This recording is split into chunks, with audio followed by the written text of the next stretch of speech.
நீ சூட்டும் பூவுக்காக நெடுங்கூந்தல் ஆடுது.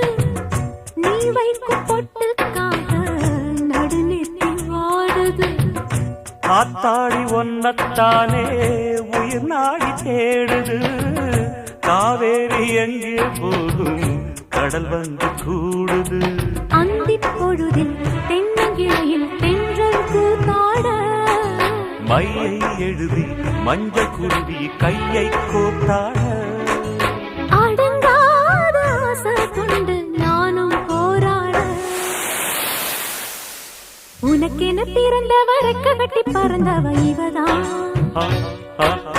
என விட உனக்கு இங்கு மனசுக்கு பிடிச்சவ எவதான்.